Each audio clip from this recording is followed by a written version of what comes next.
श्रीवासादि गौरभक्तवृंद Hare Krishna Krishna Krishna Hare Hare Hare Ram Ram Ram Hare Hare Hare Krishna. So welcome back to the Bhagavad Gita series discussion on the Sarartha Varshini Tika of Srila Vishwanath Chakra Thakur and the Rasik Ranjan sub-commentary by Srila Bhaktivinoda Thakur. So we have completed this section, the Jnana, analysis between matter and spirit, which is called as Sankhya, Esha Te Abhita Sankhya, and the first application of Atma Gyan, you know, considering your nature as a Kshatriya, Swabhava, which refers to Swadharma at the bodily level, you know, and the desire to attain Swarga, you know, you will enjoy. Tato va prapsasi swargam jitva va bokshasi mahim. Tato yudhyaya yuddhasva. Tato what tasmat uttishta kaunteya yudhyaya krita nishchaya. So we saw this, and then this is a transition verse where he says that, be equipoised, uh, be equal in both. That means not seeking the results. And I mentioned that this is the most important verse. This is a very critical verse to understand the entire second chapter and the entire six chapters. Esha te abhita sankhe buddhi yoge tumam shunu buddhya yukta ya partha karma bandham prahasasi.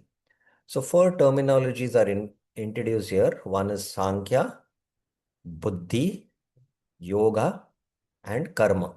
And we saw all the meanings of all the four.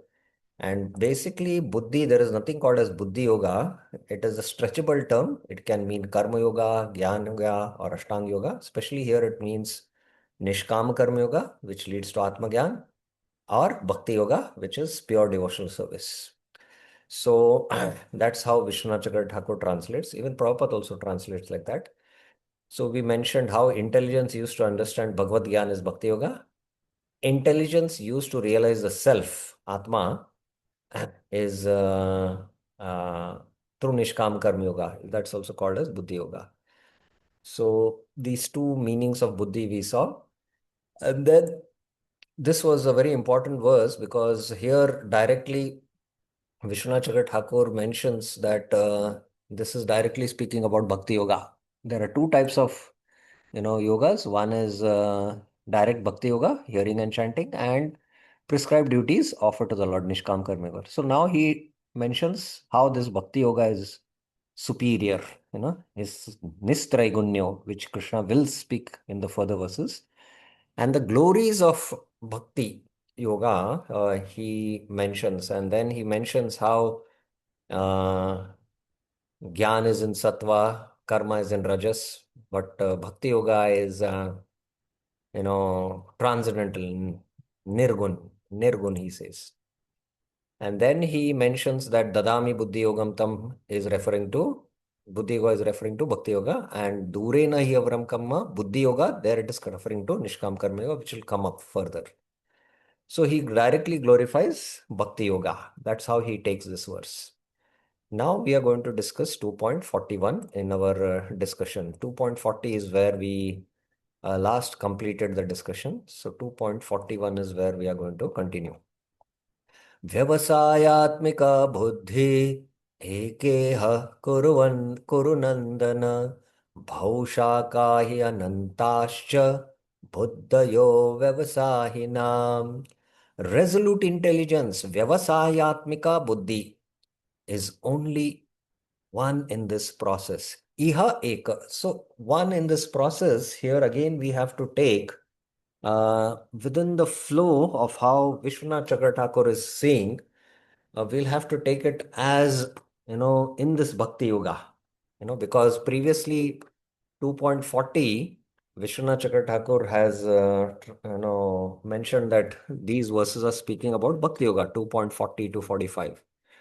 So, Iha Eka in this process refers to direct practice of Shuddha Bhakti, Bhakti Yoga, Nirguna Bhakti Yoga, Nirguna Bhakti, or Kevala Bhakti, or Ananya Bhakti, you know, or Uttama Bhakti, or Akinchana Bhakti, or Nirguna Bhakti is also I have mentioned. Kapila uses that term.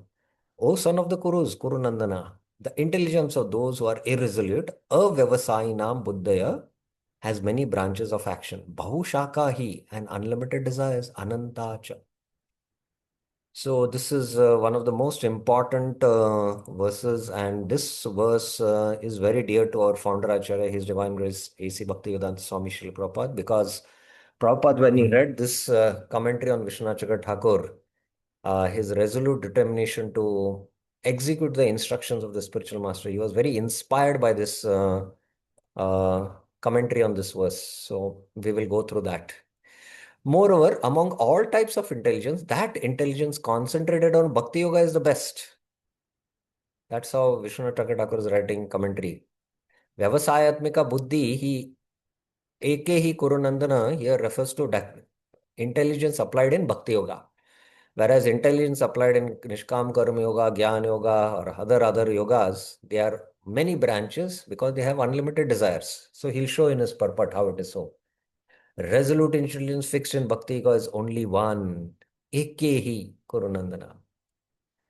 The meaning of this is illustrated as follows. So, what is that resolute intelligence? Vishwanath Chakravarti Thakur writes, and these are Vishwanath Chakravarti Thakur's words, and I have put the Sanskrit. Mama Srimad Guru Upadishtam Bhagavad Kirtan Smaran Charana परिचार्यादिकम् एतद् एव मम साधनम् एतद् एव मम साध्यम् एतद् एव मम जीवतु sadhana sadhya dashayas tektum ashakyam. My sadhana is to serve the lotus feet of the Lord, to remember and glorify him as instructed by my Guru. Mama Srimad Guru Upadishtinam Bhagavad Kirtan Smaran Charan Paricharya Adikam. This is my only goal. Etad eva mama sadhyam. This is my life sustaining medicine. For I cannot give up the sadhana and sadhya. Jivitum sadhya sadhana dashas tektum ashakyam. So this is the resolute determination. Ekehi kurunandana. Then, this is my most desirable object. Etad eva me kamyam. My duty. Eva me, etad eva me karyam. And nothing else is my duty. Etad anya na me karyam napi. Nothing else is desired. Abhilashiniyam swapne api, even in dreams. There may be happiness or sorrow. Atra sukam astu dukam vastu samsara nashatu vaya nashatu. Samsara may be destroyed or maybe not destroyed. There is no loss for me. Let there only be resolute intelligence fixed in pure bhakti. Tatra mama kwapi na shantir. Itya evam nishchit atmika buddhir I akaitava bhakto eva sambhavet. So this is akaitava means there is no other desire, pure sincere desire to just follow the instructions of the spiritual master and do my bhajan, whether there is result, there is no result, or whether there is happiness, distress, whether samsara is destroyed or not. If you're trying to destroy samsara by practicing Shuddha Bhakti, what is the problem? Anyone? If you're trying to destroy samsara, become free from, become liberated by practicing Shuddha Bhakti, what is the problem? Anyone would like to answer? Navneet Kalra Mataji, yes.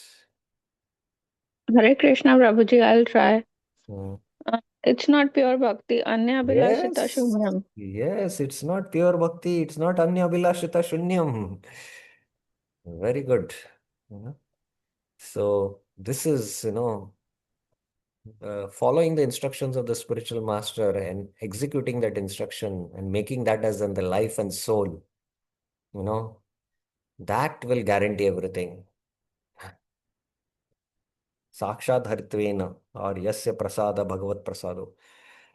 Today I was reading one Bhagavad commentary. Is to see the spiritual master means to definitely see Krishna. And when you especially execute the instructions of the spiritual master, you're definitely going to meet Krishna. And that's what Prabhupada says. It is said, tato bhajet mam bhaktya shraddhalu drida nishaya. My devotee should remain happy and worship me with great faith and conviction. That's why there is sukha, dukkha, samsara is destroyed, not destroyed. Anarthas are destroyed or not destroyed. But one should be happy and worship with great faith, shraddhalu. This is a very exalted term, and I'll not go into this. As we come in the middle chapters, that time we will discuss. You can remind me. No need to remind me. I will go into it. But here at this point, I'll not go into this. But Prabhupada, in his purport, also points out that what is this kind of faith? Shraddha, Shabde, Vishwas, Sudrida, Nishchay. Krishna Bhakti Kaile, Sarva Karma Krita. The intelligence of others, however, is not eka. Those intellects have many branches, and thus the intellects are unlimited, ananta, rather than one, because of the unlimited desires to fulfill in Karma Yoga. Because there are unlimited desires to fulfill in Karma Yoga. For instance, in Jnana Yoga, in order to purify the mind, one must fix the intelligence on Nishkam Karma. So, to do Jnana Yoga, first one has to purify the mind. So before that, he has to perform Nishkam Karma Yoga. In Nishkam Karma Yoga, his intelligence is fixed in giving up the fruits. You know, when the mind is purified, the intelligence then concentrates on giving up action. You know, so when the mind is purified, then in Jnana Yoga, actually, one intelligence is because in Jnana Yoga, you're coming from a state of action, you perform action without the desire of fruits, to a state of inaction. That's what, Jnana Yoga is, to come to the state of karma sannyas. You have to give up karma sannyas. Next, intelligence concentrates on Gyan, knowledge, because Gyan sadhana starts.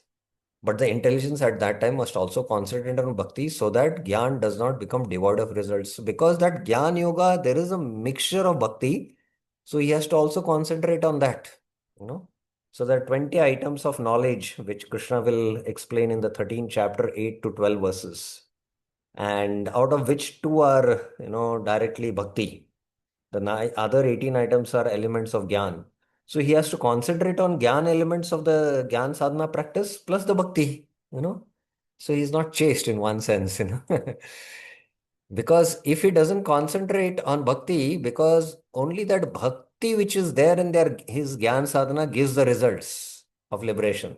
Otherwise, Gyan on its own doesn't have the potency to give the results. The intelligence then concentrates on giving up Gyan, as the Lord says, Jnanam cha mai sannyasat. Sannyasat. One should surrender such a knowledge in order to attain me. So, actually, in the Uddhav Gita, Krishna mentions ultimately, uh, in the Gyan Sada, when one comes to perfection, in order to attain liberation now liberation here refers to the impersonal revelation, he has to give up Gyan because Jnana is in Sattva. It is a Vidya potency of the Lord. And ultimately, both Vidya and Avidya potencies are the Maya potencies in this material world. And Gyan is Sattva.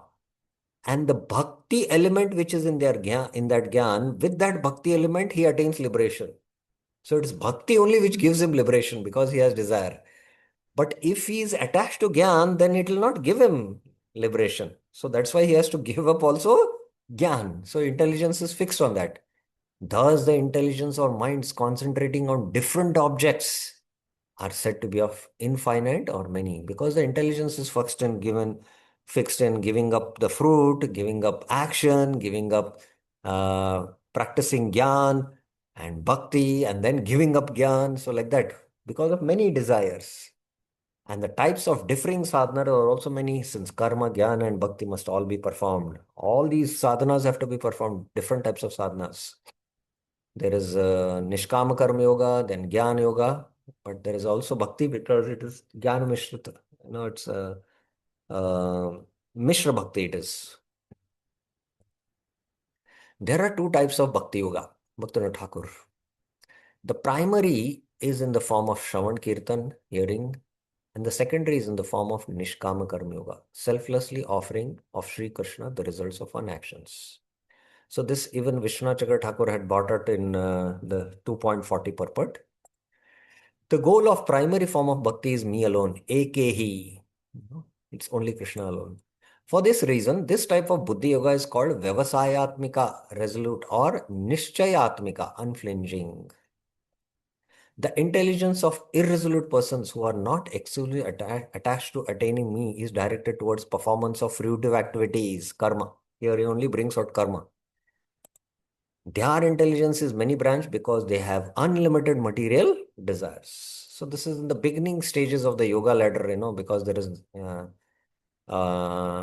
is also practice of kamya karma, So kamya karma refers to, karma kanda portion, So there are unlimited desires. It is doubtful whether their karma will be destroyed or if they even desire for such. So, Bhaktivinoda Thakur is putting a question mark here.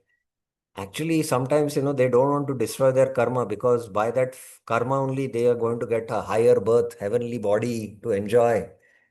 And whether they want to destroy karma, they don't understand because they are kamatma swarga para. It will come up in the next verses. So like that. So this is a short commentary on this verse by Bhaktivinoda Thakur.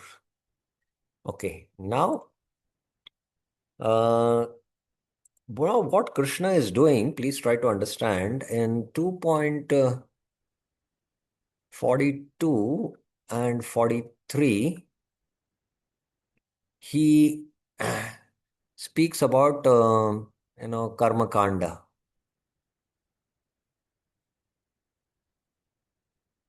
Now, he had first given the first application of Atmagyan from 2.31 to 2.37, fight, so that you can enjoy. That was karma kanda. Now he has spoken about a higher level from 2.39 to 2. You can say 41. Of course, 45 is also included. So now he's contrasting, you can say, bhakti yoga slash nishkama karma yoga versus karma kanda. So the very verses where he glorified, karma kanda, now he is going to bring the faults from karma kanda. So these two verses speak about it. So karma kanda versus, here because buddhi yoga can refer to bhakti yoga or nishkam karma yoga, like that. Vishwanath Chakra Thakur is directly taking it as bhakti yoga. Nishkam karma yoga, he will say, is from 2.47 Bhagavad Gita. Okay.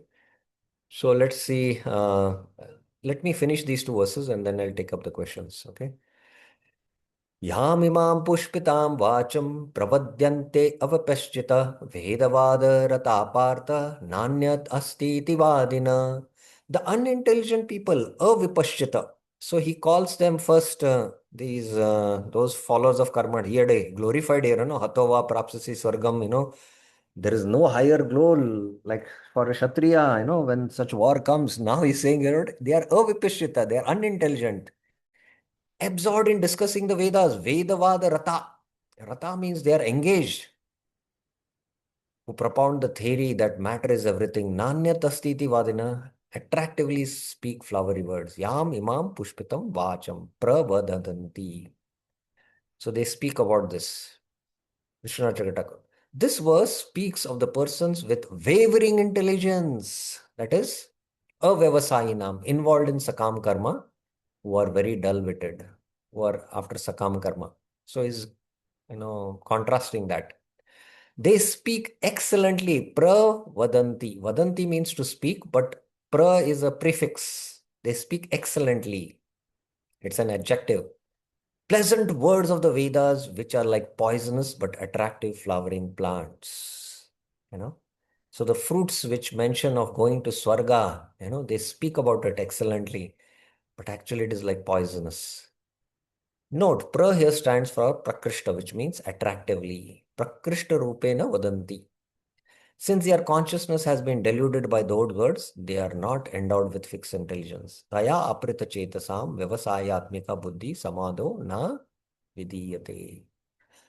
So don't have, they are bhavushakahi anantasya. That's the meaning.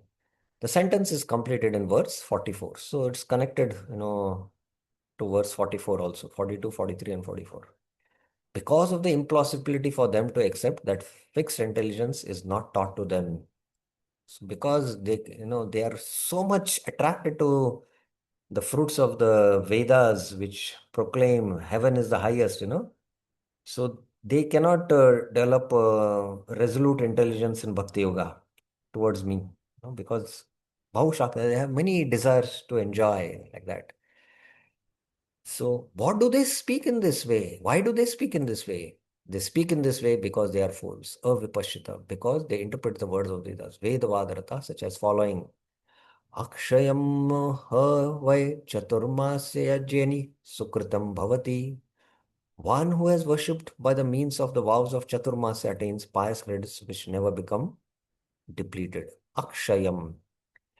Now, here is a very important thing. In the Karma Kanda section of the Vedas, uh, actually there is exaggeration. But that portion of the Vedas which speak about glorification of bhakti, there is no exaggeration. And if one thinks that is an exaggeration, especially for devotees, then we commit the fourth offense, artavad. Like one holy name can destroy unlimited sins as much as you cannot even commit in the future lives also. So there is no exaggeration in this.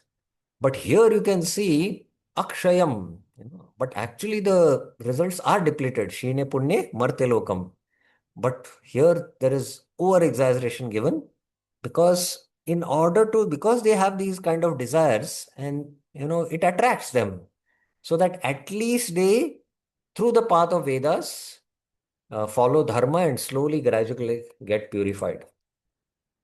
Apama somam amrut abhuma. We drank soma and became immortal. Again, in the Rig Vedas, it is there. So, in the heavenly planets, again,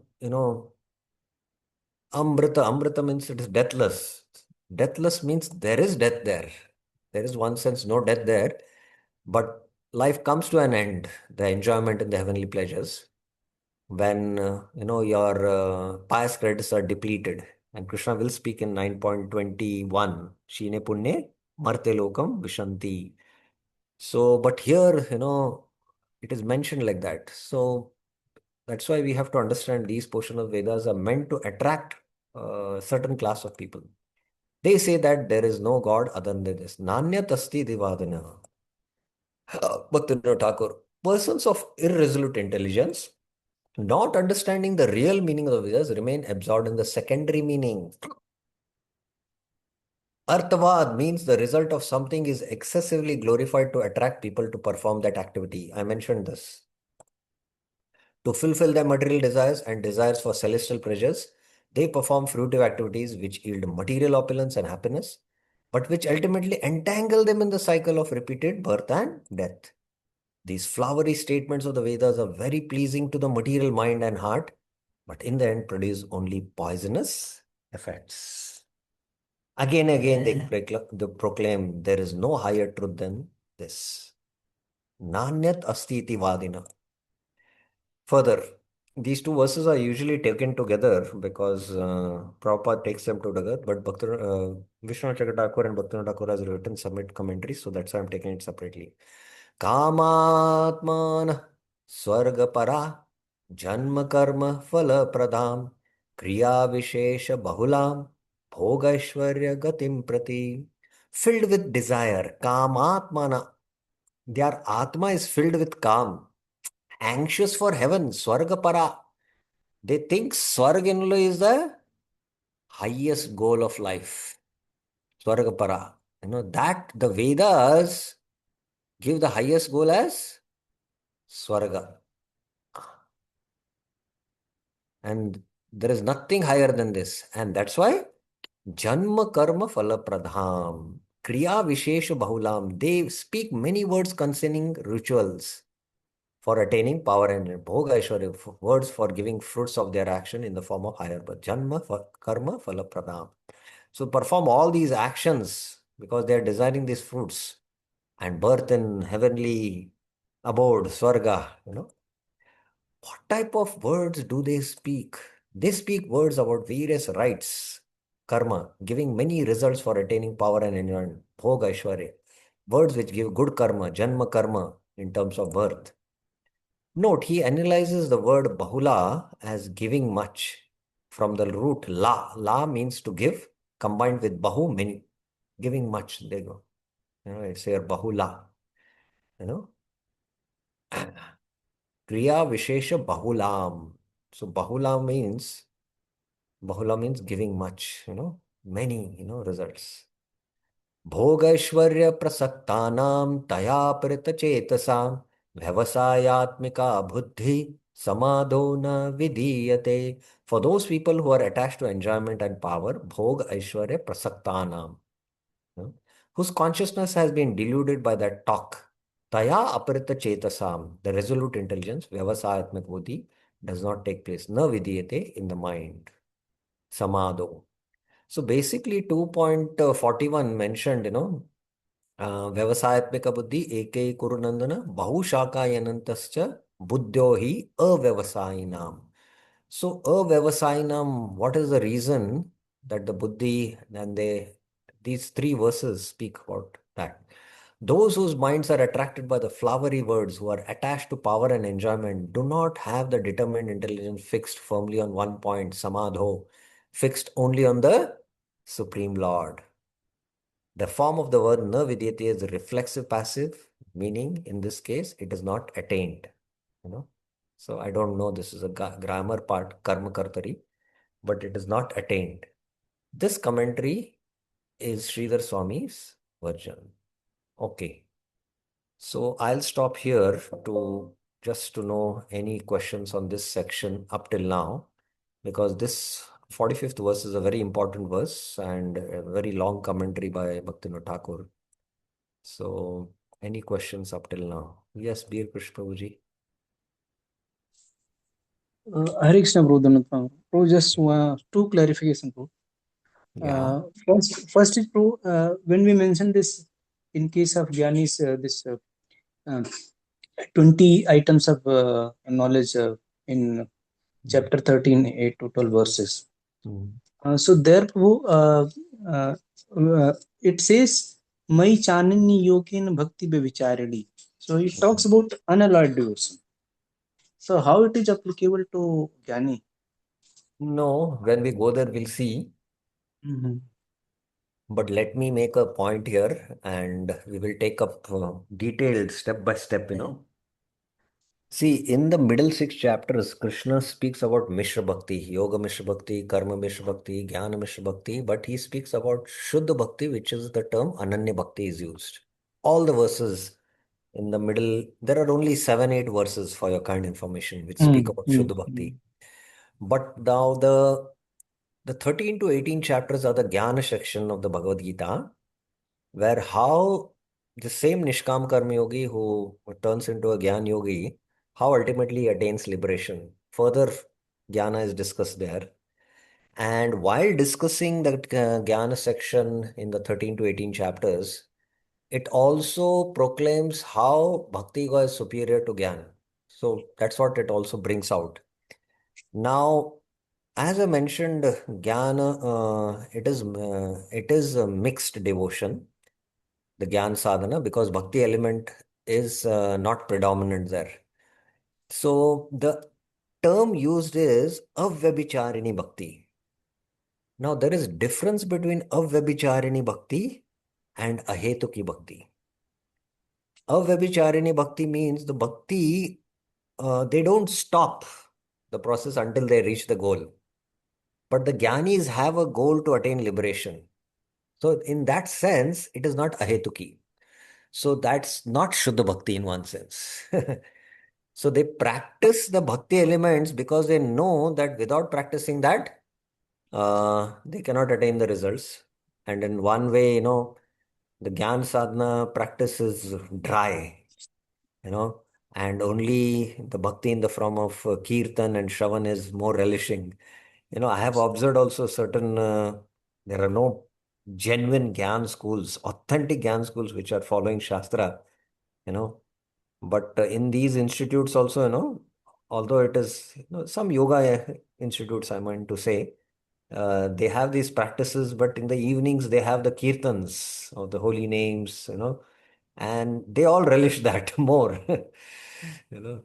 So in that sense, that bhakti is having hetu of liberation, and that's why it is called as avyabicharini. And Krishna doesn't use the term ananya bhakti there. Okay. And Prabhu, but Prabhu, there one more term is used. Ananya Yogena. That term is also used. Yeah, but that's what we'll go into quite a detail when we come there. But Right. these two terms are used 14.26 and 13.9 or 10, whichever it is, verse. There is avyabicharini mentioned, Maam cho avyabicharina bhakti yogena sevate sa gunan samtita brahma bhuyaya kalpate. If he is practicing ananya bhakti, then why will he attain Brahman? You know. So we'll have to go into the details and understand that. Okay. Right. Right. Yeah. And Prabhu, just one more point. This verse, sam dukkha sukhe kritva labha labha jaya jaya jaya. Hmm. Is this can we say is this prerequisite for Vyavasayatmika buddhi? Well, no, it's not like that. Again, this verse will come now further. Good you brought this point. See, a very interesting question. Good, it is very thought-provoking for me. From the jnana here is not, you are not this body or the spirit soul, but it begins with, the karma kanda portion of the Vedas, because, you have desires and you do actions following the Vedas, in order to attain, fulfill your desires. But as you keep on doing this, and because you're following the Vedas, you get purified, and then you realize that, ultimately it is binding me in the cycle of birth and death. Mm. And ultimately, I should not do actions for fulfilling material desires. You come to that point. That only takes many, many lifetimes, going to hell, heaven, and coming down, like that cycle, back and forth, back and forth. Bahunam janmanam de. That also happens after many births. Then you realize that I should not do actions based on, with the desire for fruits. So when you come to that point, now you are by nature attached to doing actions, because that's your sabhava. But now you use your intelligence, how you understand, you have the jnana, that knowledge, that actions bind me and I want to get liberated. So then you come to that equanimity, sukhe dukhe samay kritva. That is one level of equanimity, which is a transition for sakama karma or kama karma to nishkama karma yoga. And in Nishkam Karma Yoga, again, you have to attain that kind of equanimity, and then there are again further stages, even in Bhakti. Also, you can take these stages even in Bhakti, also like that. So that's how you need to understand. Is it clear? Yes, yes, bro. That I understood. I just put forward this question just because just after this verse and Vyavasayatmika buddhi starts. So I thought maybe it is interconnecting. No, no, not really like that. But Hmm. basically, when you become completely equipoised to results, then you're qualified for practicing Nishkam Karma Yoga in one sense. Right, And right. Thank 2.39 is referring to Nishkam Karma Yoga, whereas directly Vishwanath Chakratakura is glorifying Bhakti Yoga, in 2.40. Because the term Buddhi Yoga can refer to both. Okay, you. so Right. first he directly glorifies Bhakti Yoga. He says Nishkam Karma Yoga will come in 2.47. Again, I'll bring up this when we discuss 2.48. Because 2.48 and 2.38 look very similar. Okay. Right. Thank you. Okay. Yes, Navneet Kalra Mataji, all are become very wonderful students of the Gita asking a lot of philosophical questions. That's very inspiring. Yes, Hare Mataji. Krishna, Hare Krishna, Prabhuji. I just want to understand what's the interdependence or relationship between mind and intelligence. Because here, when you're talking about fixed intelligence, so does it imply desirelessness? There is no other desire, then only you can become fixed in intelligence, in the fixed in the intelligence to practice bhakti. Uh, can you come back once again with your question? Can you just frame it? Okay, my question has two parts. Uh-huh. Firstly, what is the interdependence or relationship between mind and intelligence? Okay. Because here we're talking about intelligence to cleanse the mind, right? One second. I could not hear you. The voice broke. Once again, can you tell me what you said? Yeah. Am I audible, Prabhuji? Yes, yes, yes. Yeah. I want to understand what is the interdependence or relationship between mind and intelligence. Yeah, okay. Let's come to that Because, first. yeah. Yeah, let me come to that first. Basically, Vyavasayatmika Buddhi, you know, Buddhi is mentioned, Atmika Buddhi, and sometimes, you can, in a general sense, Vyavasaya means business. So, if you ask what is the devotee's business, his devotee business is to become self-realized, to fix his intelligence that I am not this body, I'm spirit, soul. So the intelligence has a function of, discrimination and determination. So determination is the function of the intelligence, and the mind, is, connected to the senses, and the senses are towards the sense objects which have unlimited desires. So mind, in fact, is the storehouse of unlimited desires. But, it is the intelligence which controls the mind and thereby the senses. So that is why here it is mentioned that Vyavasayatmika Buddhi is mentioned. That the intelligence is fixed that, no, I want to attain this object, the supreme sense object, that is Krishna, and nothing else. When you have that determination, then although these desires come, but you will not act on them. So the mind is the, input uh, through which the desires flow in through the senses. But intelligence is the evaluating system because it discriminates and discerns. And it also has the determination to act or to not act. So that's how these function. It will come up more in the third chapter also again. That time we can go more in detail. But I hope this is clear now. Yeah. And second part is because we were mentioning equipoised to be happy, distress. So all those emotions are felt in the mind, not in the Yes, intelligence. correct. So, Yeah. like, if you're becoming equipoised, then means like automatically, like, I'm just trying to understand my own effort is to control the intelligence because I can't control my mind. But if I control the intelligence, then the byproduct is that I am equipoised. Well, when we speak about control, you see, there is a hierarchy. Indriyani paranyahur indriyabhya param manasastu para buddhi, yo buddhi parasastu saha. There is the senses, sense objects, the body basically. Above the senses is the mind, above the mind is the intelligence, and above the intelligence is the soul. Now, we'll come to this more in detail in the third chapter, but since you have put this question here, now, actually, preaching happens to the intelligence. You know, when Hmm. we hear Shastra, it's directly, it hits our intelligence that, oh, this is right, this is wrong. I should not overeat.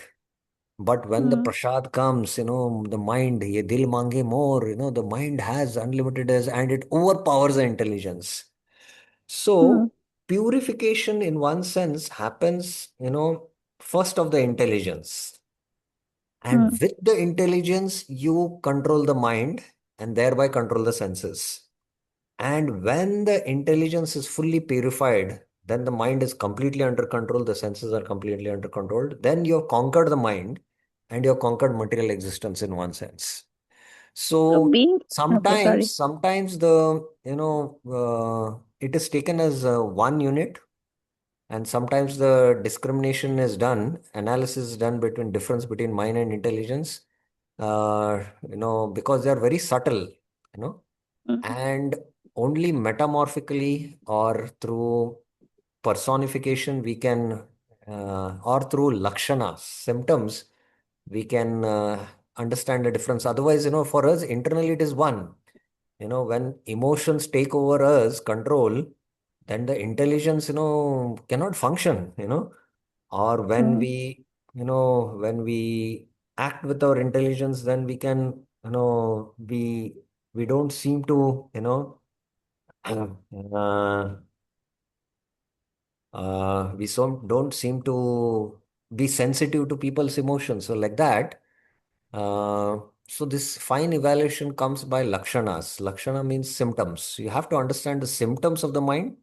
What are the symptoms of the intelligence?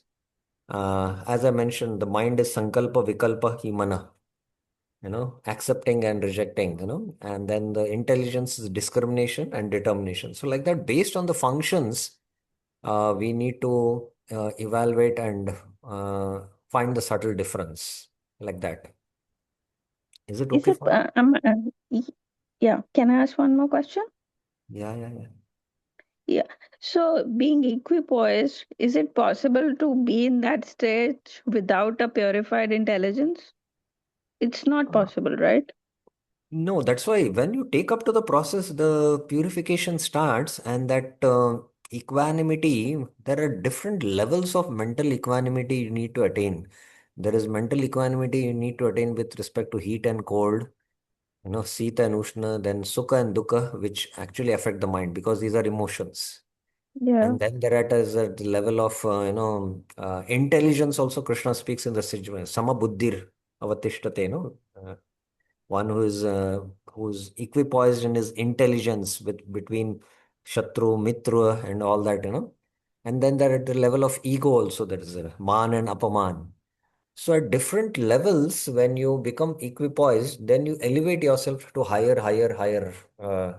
levels, right from the gross to the subtle, and ultimately, when you are transcendental situated, then then you are beyond dualities, and that's where you can self-realize yourself, because the soul is beyond dualities, and these dualities only bind you in material existence. So the whole process of yoga is to transcend the dualities. Is it okay? Just yeah. Thank you, Prabhuji. Okay. Any other questions anyone else has? Sumit Kapoor, Prabhuji. And please keep the questions, stick to the discussion, because, as we are going to go through the verses which will come ahead, those concepts I will bring out. Uh, yes, Sumit Kapoor, Prabhuji. Yeah. Hare Krishna, Prabhuji. Dandavat Pranam. Prabhuji, my question is like, as we understand from our scriptures that Krishna is our supreme father. So I just wanted to understand the intent, like why in the Vedas all these Karam Kand and all these sections are actually introduced, because it we understand Yeah, that Krishna will come to that now. It will come up very soon in the next verses, and the okay, answer will be there in the commentary. sure. Thank you. Okay, fine. Thank you. Thank you. Yeah, I'll just complete this one verse. This is a long commentary, and we need to understand this, and then we'll stop for today. त्रैगुण्य विषया वेदा निस्त्रैगुण्यो भवार्जुन निर्द्वन्द्वो नित्यसत्त्वस्थ निर्योगः क्षेम आत्मवान्. The subject of the Vedas is the three modes. This is the answer here, Sumit Prabhuji. Traigunya Vishaya Veda. Rise above the three modes, Arjuna. Nistraigunyo Bhavarjuna. And be free of dualities. Nirdvanda. Situated with the eternal duties. Now, actually, this verse can speak.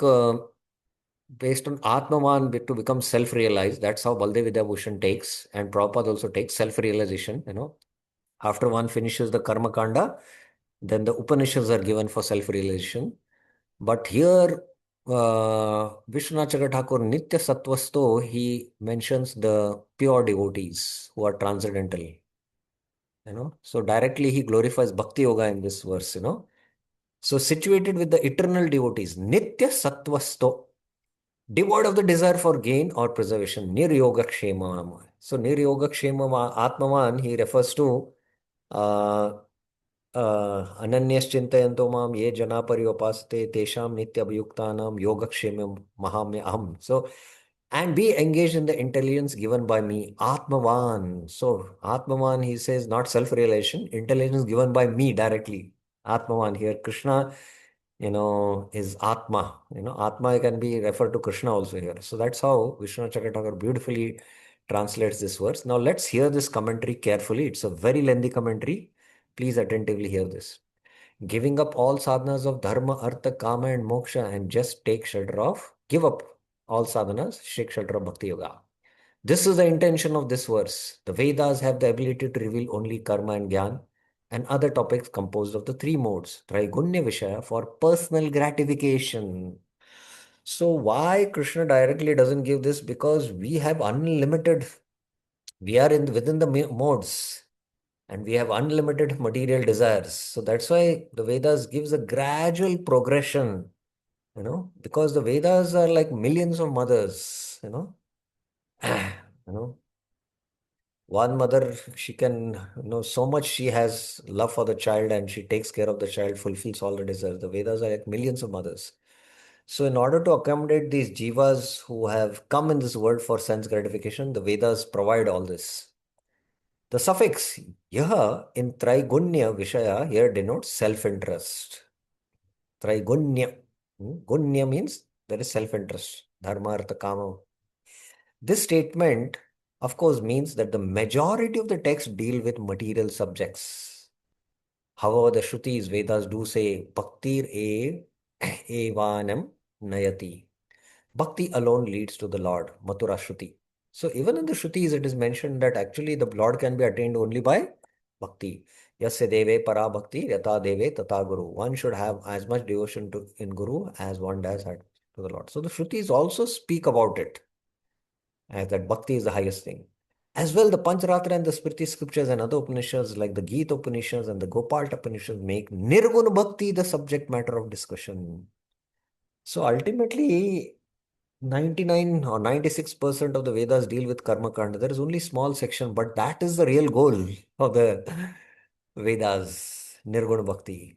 If the Vedas did not speak of Bhakti at all, then Bhakti could not be substantiated. Do not involve yourself in those statements of Vedas dealing with karma and gyan affected by the three gunas, Nistraigunya Bhava. But you should always follow the Vedic statement dealing with bhakti. By following these instructions, you will be free from fault.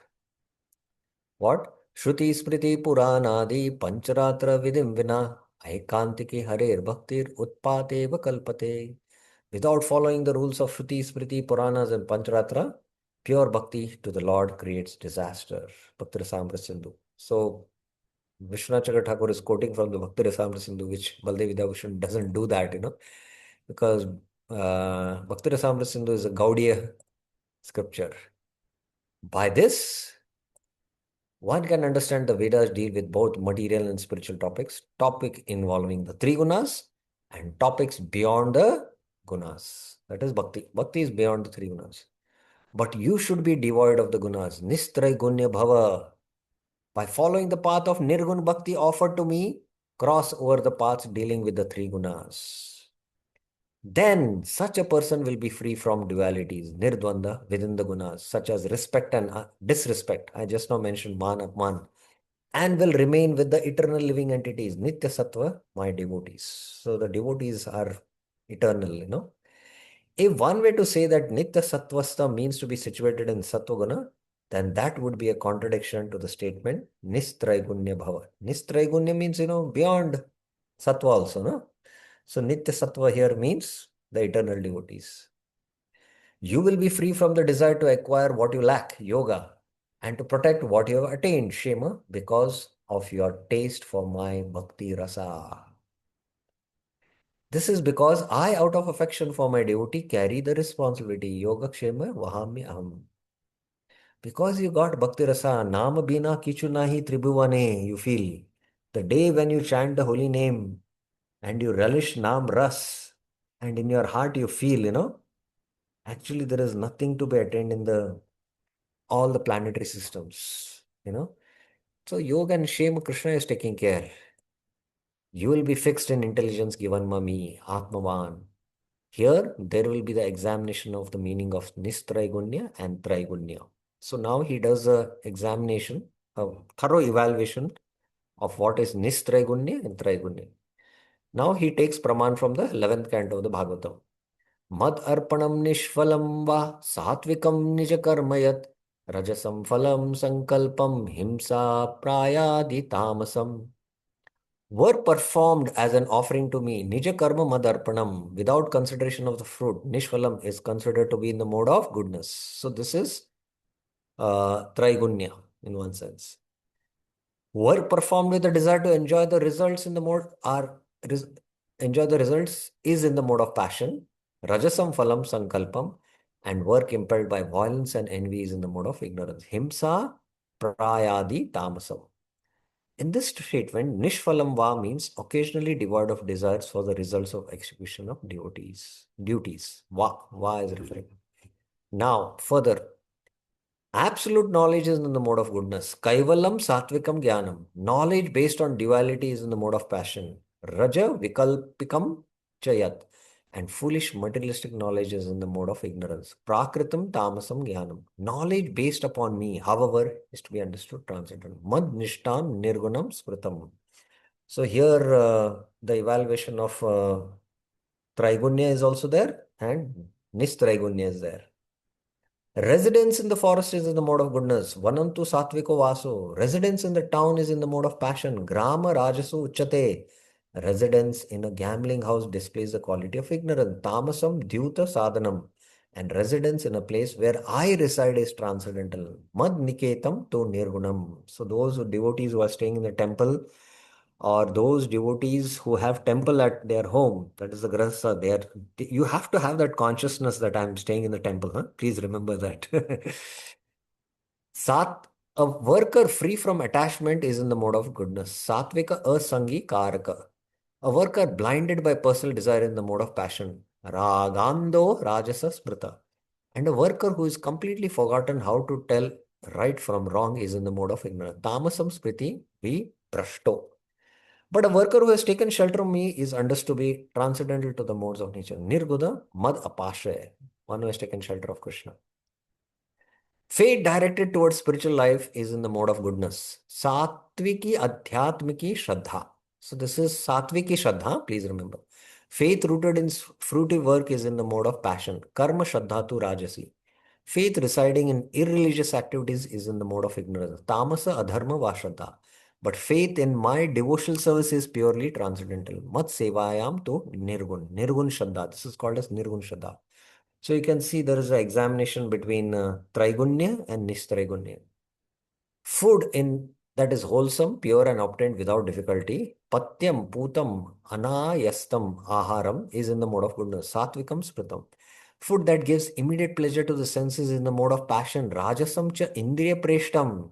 And food that is unclean and causes distress is in the mode of ignorance. Tamasam cha Artada Asuchi. According to Srita Swami, the word cha indicates, but food offered to me is beyond the modes.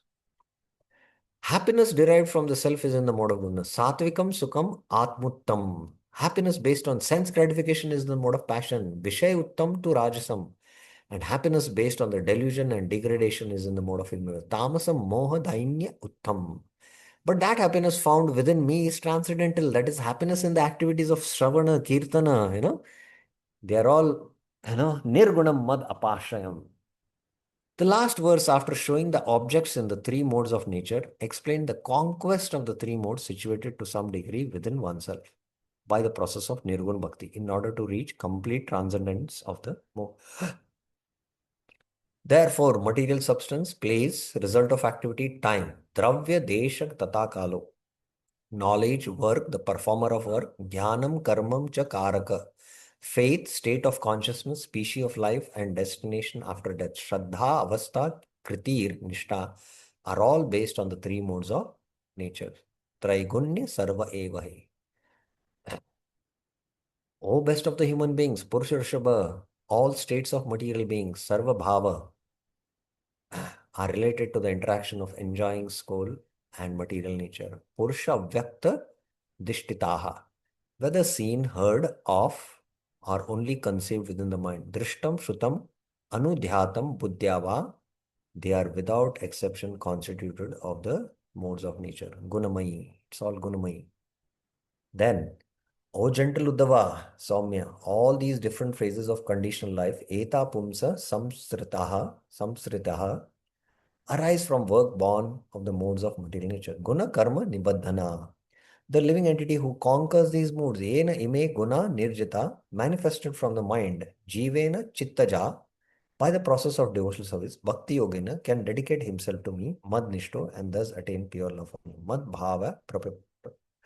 bhavaya prapadyate. Thus, only by the process of bhakti one can conquer over the three modes. Nishtragunyo bhavarjana, as Krishna is saying. Na? So it is by the process of bhakti that ultimately we can conquer the modes. There is no other way.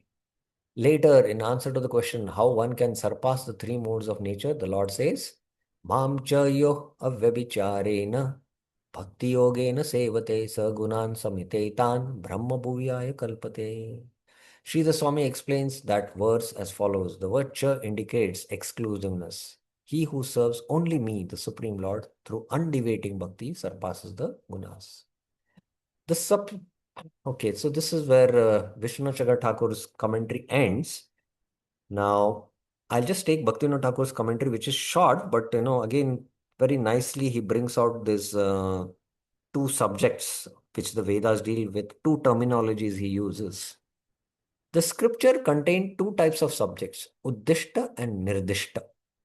Very interesting. He uses the word Uddishta and Nirdishta. The highest goal of a scripture is called Uddishta Vishaya. And the instructions that indicate the Uddishta Vishaya is called Nirdishta Vishaya. Please understand, the highest goal of the scripture is called Uddishta Vishaya. And the instructions that indicate the Uddishta Vishaya is called Nirdishta Vishaya. Now, please try to understand these terms. For example, because the Arundhati star is so dim, it is very difficult to be seen in the sky without assistance. I don't know whether you are aware that there is the Arundhati star.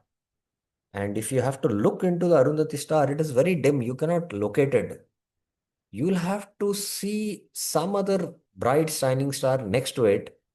And seeing that, you can locate Arundhati. Similarly, if you want to see in the Vedas, actually the goal of the Vedas is bhakti, but you cannot see it. But the Traigunya, the Traigunya Vishaya Veda, is the three Vedas that you can see. That is meant to ultimately take you to, Nistrigunya Bhavarjuna. So that's what the example here is giving. For example, because Arundhati Sai is so dim, it is very difficult to be seen in the sky without assistance.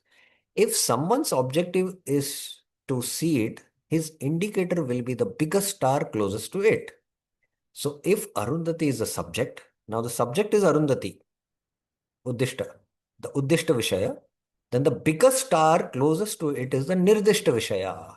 So now I hope you understand the definition of Uddishta and Nirdishta.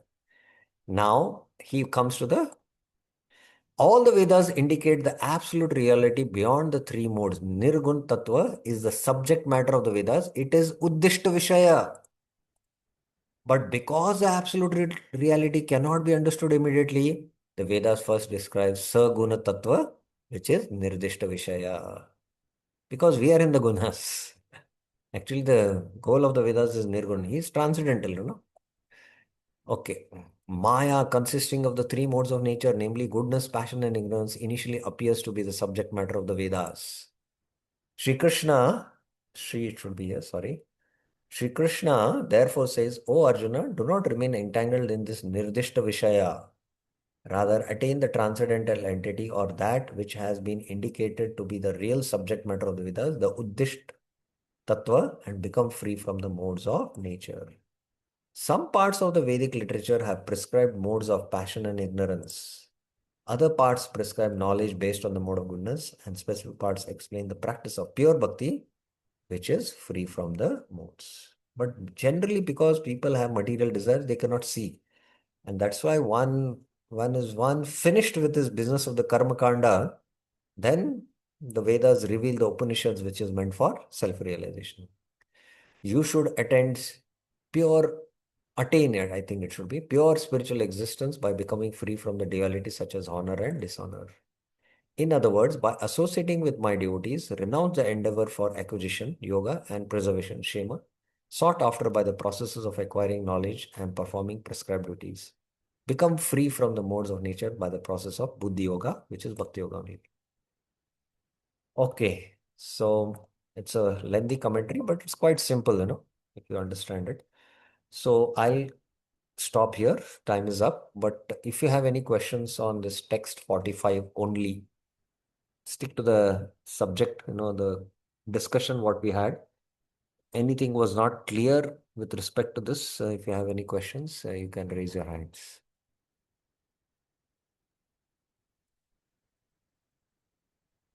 Any questions, any clarifications?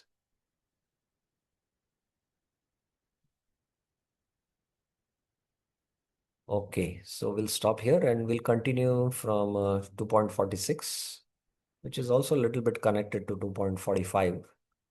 And then Nishkama Karma Yoga instructions will begin from 2.47. Okay. Thank you very much. Grantaraj Srimad Bhagavad Gita ki Jai. Srila Prabhupada ki Jai. Nand Koti Vaishnav Vrinda ki Jai. Hare Krishna.